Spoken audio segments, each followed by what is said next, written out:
ఐటీలో ఎంట్రీ కావాలా? Trainee software engineer గా అజా కోడింగ్ ట్యూటర్ లో 2 వీక్స్ ట్రయల్ పీరియడ్ లో వెంటనే చేరండి. Welcome to Suman TV. నేను మీ సుమన్ టీవీ నాగ్.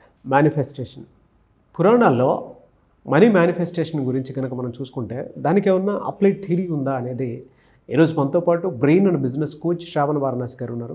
ఈ వీడియో మొత్తం మీరు పూర్తిగా చూడండి. అది బిజినెస్ చేసేటువంటి వాళ్ళైనా సరే, మనీని మేనేజ్ చేసుకోవాలి అనుకునేటువంటి వాళ్ళైనా సరే, లేదు అనుకుంటే మనీ మేనిఫెస్టేషన్ కోసం వీడియోస్ చూసేటువంటి వాళ్ళైనా సరే, ఏది ఉన్నా సరే డబ్బుకైతే ఆ ఎనర్జీ, ఆ పవర్ రెండు ఉన్నాయి. కాబట్టి వీడియో మొత్తం ఎవరైనా సరే, ఎవరికి కనిపించినా సరే పూర్తిగా చూడండి. అండ్ జరగబోయేటువంటి క్లాస్కి మీరు అటెండ్ అవ్వాలా వద్దా అనేది వీడియో చూసిన తర్వాత డెఫినెట్గా కన్క్లూషన్కి రండి. So coming to subject, hello Shravan గారు. హలో నాగరాజ్ గారు. మనీ మేనిఫెస్టేషన్ గురించి జనరల్గా పురాణాల్లో అసలు ఏం చెప్పబడింది, అంటే ఎలా మేనేజ్ చేస్తే అది మన దగ్గర ఉంటుంది? Wow, wonderful question. సో మనం ఎన్నో టెక్నిక్స్ మాట్లాడుకున్నాం. ఏంటి, టీ హార్వేకర్ 6 జార్ మెథడ్ కానీ, ఫిష్ కాన్సెప్ట్ అని చెప్పేసి మనీని ఎలా మేనేజ్ చేసుకోవాలని రకరకాలుగా మనం మాట్లాడుకున్నాం. అడ్వాన్స్డ్ కాన్సెప్ట్స్ మాట్లాడుకున్నాం. కానీ మన పురాణాల్లో నుంచి కూడా మనీని ఎలా మేనేజ్ చేసుకోవాలని మహానుభావుడు వ్యాస మహర్షి గారు చెప్పారు. సో వ్యాస మహర్షి గారు శ్రీమద్ భాగవతం 8వ స్కందంలో ఒక శ్లోకం చెప్తారు. అవేంటంటే, ధర్మాయస్య అర్థాయ కామాయ స్వజనాయ చ పంచదా విభజస్విత్తం ఇహాముత్ర చ మోదతే అంటారు.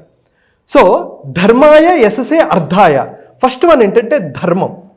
ధర్మం అంటే ఏంటి? ఒకటిసారి చూడండి, మన ఇంటికి ఎవరైనా ఒకప్పుడు వచ్చేటప్పుడు, యాచకులు వచ్చినప్పుడు, అడుక్కోవడానికి వచ్చినప్పుడు, అమ్మా దానం చేయండి అంటారు, అమ్మా ధర్మం చేయండి, బాబు ధర్మం చేయండి అంటారు. అంటే ధర్మం అనేది ఫస్ట్ టాపిక్లా మాట్లాడుకుంటారు. అంటే మన 100% ఉంటుంది కదా, ఫస్ట్ 20% ధర్మం కోసం మనం వినియోగించుకోవాలి. అంటే ధర్మం అంటే ఏంటి? ఇప్పుడు ఆలయాలు కట్టించడం కానీ, లేదు ప్రేత సంస్కారాలు కానిచ్చడం కానీ, ఏవైతే సొసైటీలో వాళ్ళ అభివృద్ధికి ఉపయోగపడతాయో, ధర్మాన్ని నిలబెడతాయో, ఏవైతే కార్యక్రమాలు ఉపయోగపడతాయో వాటి మీద 20% మనీని మనం స్పెండ్ చేయాలి. అయితే ఇక్కడ ట్విస్ట్ ఏంటంటే, వ్యాస మహర్షి ఏం చెప్తారంటే, ఈ డబ్బులు గుప్త దానాలు చేయాలి, ఎవ్వరికీ తెలియకూడదు. మీరు ఇచ్చినట్టు, ఇప్పుడు ఎవరో మీ ఫ్యామిలీలోనో మీ రిలేటివ్స్లోనో ఎవరో ఉన్నారు, వాళ్ళకి మనం 100 రూపాయలు 20 రూపాయలు వచ్చినప్పుడు ఫోటోగ్రాఫర్ని పిలిచి, నీదిగో చూడు నేను దానం చేస్తున్నాను, నీకు ఇస్తున్నాను, ఇలాంటివి అస్సలు చేయకూడదు, ఎవ్వరికీ తెలియకూడదు. ఈ ధర్మం అనేది ఎవ్వరికీ చెప్పకుండా 20% చేయాలి అని చెప్పి వ్యాస మహర్షి చెప్తున్నారు. తర్వాత మరి నేను దానం చేస్తున్నాను, ధర్మం చేస్తున్నాను, మరి నాకు పేరు రావాలి కదా, అందుకనే సెకండ్ ఏమంటారంటే యశస్సు. ఇంకొక 20% దేనికోసం అంటే నీ కీర్తి ప్రతిష్టల కోసం వాడుకోవాలి. ఇందాక చేసావు కానీ ఎవరికి తెలియకుండా చేస్తాం, దేవుడికి నీకు మధ్య ఇంకెవరికి తెలియదు. సెకండ్ది ఏంటంటే ఈ యశస్సు, కీర్తి కోసం. మీరు స్కూల్స్ కట్టిస్తారా, కాలేజెస్ కట్టిస్తారా, అనాథ శరణాలయానికి డబ్బులు ఇస్తారా, నిత్యాన్నదానాలు చేస్తారా, ఒక టెంపుల్స్ మీద పేర్లు రాస్తారు, వెంకటరావు గారు సమరు ఇచ్చారు అనేది ఉంటుంది, 20,000 దానం చేశారు, 50,000 దానం చేశారు అని ఉంటుంది అనమాట. ఇది మీరు యశస్సు కోసం, మీ కీర్తి కోసం తరతరాలు ఉండేటట్టు కూడా మీరు దీన్ని ఉపయోగించుకోవచ్చు. 20% మీ యశస్సు కోసం వాడుకోవచ్చు. ఫస్ట్ వన్ ఏంటి, ధర్మం కోసం. సెకండ్ వన్ యశస్సు కోసం, కీర్తి కోసం. థర్డ్ వన్ ఏంటంటే అర్థం. అర్థం అంటే ఏంటి? అర్థం అంటే డబ్బే. అంటే ఇది ఎలా ఉపయోగించుకోవాలంటే 20% డబ్బు నుంచి డబ్బు క్రియేట్ చేయాలి అని. అంటే ఎలాగా? మీరు ల్యాండ్ మీద ఇన్వెస్ట్ చేయొచ్చు, మ్యూచువల్ ఫండ్స్లో ఇన్వెస్ట్ చేయొచ్చు, స్టాక్స్లో ఇన్వెస్ట్ చేయొచ్చు. ఒకవేళ మీరు మ్యూచువల్ ఫండ్స్లో ఇన్వెస్ట్ చేస్తున్నారు అంటే, ఈ కాలానికి అర్థమయ్యేటట్టు నేను చెప్తున్నాను, మ్యూచువల్ ఫండ్స్లో ఇన్వెస్ట్ చేస్తే మీ రిస్క్ అపెటైట్ ఏంటి? లాంగ్ టర్మ్ పెట్టాలనుకుంటున్నారా, షార్ట్ టర్మ్ పెట్టాలనుకుంటున్నారా, లార్జ్ క్యాప్లో పెట్టాలనుకుంటున్నారా, మిడ్ క్యాపా, స్మాల్ క్యాపా అనేది మీకు అర్థం కావాలి. దీని ద్వారా అంటే డబ్బు పెట్టడం వల్ల ఇంకా ఎక్కువ డబ్బులు సంపాదించుకునేటట్టు. మనం చూస్తే ఇప్పుడు రిచెస్ట్ పీపుల్ మనం చూస్తే వాళ్ళు సంపాదన నుంచి అవ్వలేదండి, ఆ సంపాదన నుంచి తీసుకొని ల్యాండ్ మీద ఎక్కడో ఇన్వెస్ట్ చేస్తే 20 సంవత్సరాల్లో 30 సంవత్సరాల్లో అది అద్భుతంగా గ్రో అయ్యి అది మళ్ళీ రొటేషన్ అవుతూ ఉంటుంది. మళ్ళీ వాళ్ళు దానాలు చేస్తున్నారు, ధర్మం యశస్సు కూడా వాళ్ళు చేస్తున్నారు. So third one. Fourth one ఏంటంటే భోగం. ఫోర్త్ వన్ ఏంటి? భోగం. భోగం అంటే ఏంటి? మన ఎంజాయ్మెంట్. మన అందరికీ కావాల్సింది అదే, మనం 90% చేసేదే అది. ఓకే, మిగతావన్నీ చేయకపోయినా ఇది మాత్రం మనకి దీంట్లో డోకా లేదు. సో 20% భోగం కోసం పెట్టుకోవచ్చు. చాలామంది ఏంటంటే అండి పిసినార్లుగా ఉంటారు. పిసినార్లుగా ఉండి ఎవ్వరికి ధర్మాలు చేయరు, ఏది చేయరు. ఇందాక మనం 2 వాటిలో మాట్లాడుకున్నాం, అదేం చేయరు వాళ్ళు. ఎంతసేపు డబ్బులు దాచిపెట్టుకుంటారు. సడన్గా ఏదో ప్రాబ్లం వస్తుంది, ఎవరికి చెప్పరు కూడా, వెళ్ళిపోతారు, ఆ డబ్బులన్నీ వేస్ట్ అయిపోతాయి. కొంతమంది అతిగా ఖర్చు పెట్టేస్తారు, అనవసరమైన వాటికి ఎక్కువ ఖర్చు పెడుతూ ఉంటారు. 10 రూపాయలు అయితే 20 రూపాయలు ఖర్చు పెడుతూ ఉంటారు. అన్నెసెసరీగా తాగి తందనాలాడి ఇష్టం వచ్చినట్టు చేస్తూ ఉంటారు. అందుకనే వ్యాస మహర్షి ఏం చెప్తారంటే, మన భోగాలు ఎలా ఉండాలి అంటే కాలికి చెప్పులాగా ఉండాలి. కాలికి చెప్పులాగా ఉండటం ఏంటి? ఇప్పుడు 10,000 రూపాయల ఒక విలువైన చెప్పులు నేను తీసుకొచ్చా, మీ పాదం సైజు 8, మీకు 10 సైజు తెచ్చాను అనుకోండి, చెప్పి నాగరాజు గారు ఇది 10,000 పెట్టి తెచ్చాను, లేకపోతే అమెరికా నుంచి నేను తెప్పించాను మీకోసం అని చెప్పి వేసుకున్నారు. అది 10 సైజు ఉంది, మీ కాలేమో 8 సైజు, ఉపయోగం ఉంటుందా? లేదు. అది 5 సైజు, చిన్నదైపోతుంటుంది, మీ కాలు నొప్పి వస్తూ ఉంటుంది, చాలా చిరాగ్గా ఉంటుంది, నడవలేరు. అంటే నీ కాలు సైజు ఎంతైతే ఉందో చెప్పు, నువ్వు అలా కావాలనుకుంటావే, పెద్దది అవ్వకూడదు చిన్నది అవ్వకూడదు అని. అలాగే నీ భోగం కూడా ఎలా ఉండాలంటే పెద్దగా ఉండకూడదు చిన్నగా ఉండకూడదు. నీ లైఫ్ స్టైల్ బట్టి నీ స్థాయి ఉండేటట్టు అది ఎంత ఉండాలంటే 20%. మనం లిమిట్లో ఉండాలండి, ఇష్టం వచ్చినట్టు కాదు. 100 రూపాయలు ఉన్నాయి, 20 రూపాయలు ఎంజాయ్ చేయి, రిగ్రెట్ అవ్వద్దు. సినిమాలకు వెళ్తావా వెళ్ళు, షికార్లు చేస్తావా వెళ్తావా, ఎక్కడికి పార్టీస్కి వెళ్తావా వెళ్ళు, కానీ 20%లోనే ఉండాలి, ఇష్టం వచ్చినట్టు ఉండకూడదు. అది ఎంజాయ్మెంట్కి కూడా ఒక లెక్క ఉండాలన్నమాట. లెక్క లేకపోతే తెక్కొచ్చేస్తుంది. సో 5th వన్ ఏంటంటే స్వజనులు అంటారు. స్వజనులు అంటే ఏంటంటే, మనం ఒక ఎంటర్‌ప్రెన్యూర్ అనుకోండి, మనం కొంతమందికి జీతాలు ఇస్తున్నాం, మనం వాళ్ళ కోసం డబ్బుని స్పెండ్ చేసుకోవాలి.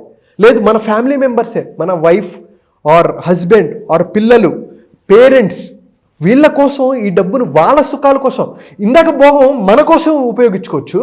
కానీ స్వజనులు అంటే 5th ఏంటంటే మనకి నచ్చిన వాళ్ళ కోసం, మన పిల్లల కోసం, లేదు మనతో పాటు వర్క్ చేసేవాళ్ళు, చిన్న చిన్న ఉద్యోగులు, పని వాళ్ళు కానీ, వంట వాళ్ళు కానీ, కారు క్లీన్ చేసే వాళ్ళు కానీ, ఎవరైతే ఉంటారో వాళ్ళ కోసం ఉపయోగించుకోవాలి. చాలామంది ఏం చేస్తారంటే అండి, ఒక ఇంట్లో ఉంటారు, ఒక ఇంట్లో ఉన్న తర్వాత ఇక్కడ నుంచి వేరే ఇంటికి ట్రాన్స్ఫర్ అవుతారు.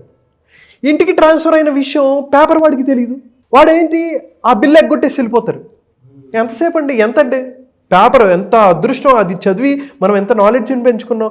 వాడు అది వేసుకుంటూ రూపాయలు సంపాదించుకునే వ్యక్తి, వాళ్ళ దగ్గర మనం ఎగ్గొట్టేస్తూ ఉంటాం. అంటే పేపర్ డబ్బులు, ఎవరికి పేమెంట్లు ఇవ్వాలో, పని వాళ్ళకి పేమెంట్లు ఇవ్వాలా, లేకపోతే ఏవైతే పేమెంట్లు ఉన్నాయో అవి ఎప్పటికప్పుడు మన మీద డిపెండ్ అయ్యి వాళ్ళు పనిచేసి సేవ చేసినప్పుడు వాళ్ళకి మనం ఏదో ఒకటి చేయాలి కదా. అందుకనే స్వజనులు అనేది చాలా చాలా ఇంపార్టెంట్. కొంతమంది ఎంప్లాయీస్కి శాలరీలు ఇవ్వరు, టైంకి శాలరీస్ ఇవ్వరు, వాళ్ళు మాత్రం భోగాలు అనుభవిస్తూ ఉంటారు. సో మన మీద ఎవరైతే డిపెండ్ అయ్యారో వాళ్ళ బాగోగులు కూడా చూసుకోవడం మన బాధ్యత. సో ఈ 5 చెప్తారండి. సో ఫస్ట్ వన్ ఏంటి? ధర్మం. అంటే ఇది ఎవరికీ తెలియకుండా మనం మంచి కార్యక్రమాల కోసం ఉపయోగించుకోవాలి. సెకండ్, యశస్సు, మన కీర్తి కోసం మనం ఉపయోగించుకోవాలి. థర్డ్ వన్, అర్థం. మనం పెట్టే డబ్బులు, మన ఇన్వెస్ట్మెంట్, ఇవి రిటర్న్స్ పెరిగి లాంగ్ టర్మ్లో ఒక అద్భుతమైన రిజల్ట్స్ని, అద్భుతమైన సంపదని క్రియేట్ చేసేటట్టు ఉండాలి. 4th వన్, భోగం. మన ఎంటర్టైన్మెంట్ కోసం, మన విలాసాల కోసం మనం 20% ఖర్చు పెట్టుకోవచ్చు. అండ్ 5th వన్, స్వజనులు. మన మీద ఎవరైతే డిపెండ్ అయ్యారో, మనల్ని నమ్ముకొని ఎవరైతే ఉన్నారో వాళ్ళకి సేవ చేయడం కోసం 20%. సో 20. సో 100% వచ్చిన ధనాన్ని కనుక మనం మేనేజ్ చేసుకోగలిగితే అప్పుడు ఇంకా ఎక్కువ మనీని మనం మేనిఫెస్ట్ చేయగలం. అర్హత అండి. ఇది ఎప్పుడైతే మనం ఫాలో అవుతామో, మన వేద పురాణాల నుంచి ఏదైతే వచ్చిందో ఈ అద్భుతమైన నాలెడ్జ్ వ్యాస మహర్షి గారు మనకి ఇచ్చిన దాన్ని మనం యూటిలైజ్ చేసుకోగలిగి, ఇది అటు ఇటుగా ఇలానే చేయాలని కుదరదు. మన ఖర్చులు కొన్నిసార్లు ఎక్కువ ఉండొచ్చు, దీన్ని అటు 5% ఇటుగా మనం కనుక మేనేజ్ చేసుకోగలిగితే అందరూ హ్యాపీగా ఉంటారు, అందరూ ఆనందంగా ఉంటారు. సో నాగరాజ్ గారు, మీరు స్టార్టింగ్లో ఒక క్వశ్చన్ అడిగారు, మేనిఫెస్టేషన్, మనీ మేనిఫెస్టేషన్ ఎలా చేయాలి. సో మనం మనీ మేనేజ్మెంట్ గురించి మనం మాట్లాడుకున్నాం.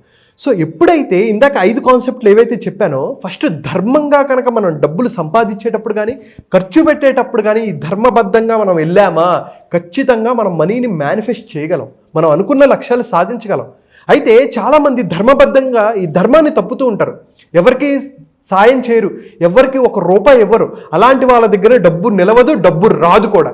సో మనం ధర్మంగా ఎలా మనం డబ్బుని సంపాదించుకోవాలి, డబ్బుని మేనేజ్ చేసుకోవాలి, మేనిఫెస్ట్ చేసుకోవాలో నేను 9 రోజుల్లో అద్భుతంగా స్టెప్ బై స్టెప్ మనం ఎలా మనీని ధర్మబద్ధంగా సంపాదించుకోవాలనేది నేను చెప్తానండి. ఫెంటాస్టిక్ కాన్సెప్ట్ అన్న.